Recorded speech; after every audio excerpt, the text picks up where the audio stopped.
muslimat dan lain sebagainya, itu majelis taklim yang itu menjadi tuntutan sederhana sebagai tuntutan masyarakat.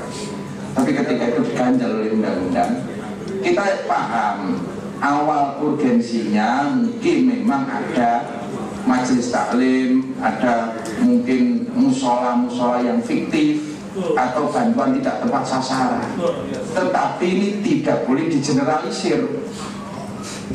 Tinggal persyaratannya sekarang diperketat, monggo, agar musola yang betul-betul butuh bantuan, majelis taklim betul-betul butuh bantuan, pesantren juga begitu. Saya mohon maaf, ini pesantren, tadi Gus Rozin menyampaikan pada 73 pesantren di Boyolali, tapi cuma 13 yang berbadan hukum. Ini juga ada problem klasik, Gus. Ternyata tidak semua pesantren mau di badan hukum kan, Gus. Mengatakan Gus nek di badan hukum niku makai ilang berkah. Itu ini problem khas pesantren seperti itu. Jadi karena memang ini dulu ke Mbah Kula sing ngedeke pesantren nggih ngeten iki. Nek ajeng bantu nggih monggo mboten masalah. Tidak akan di badan hukum kan itu. Karena memang ya tadi memang khas lah pesantren ini.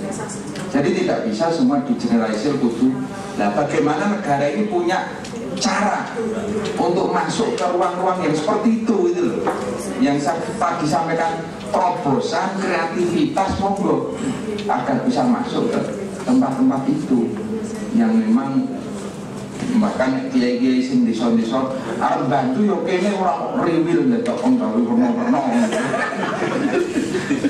Padahal kita yang bingung gitu. Tapi ngadepi kiai-kiai di kampung memang seperti itu. Nggih, ngaten matur nuwun. Satu lagi, Pak.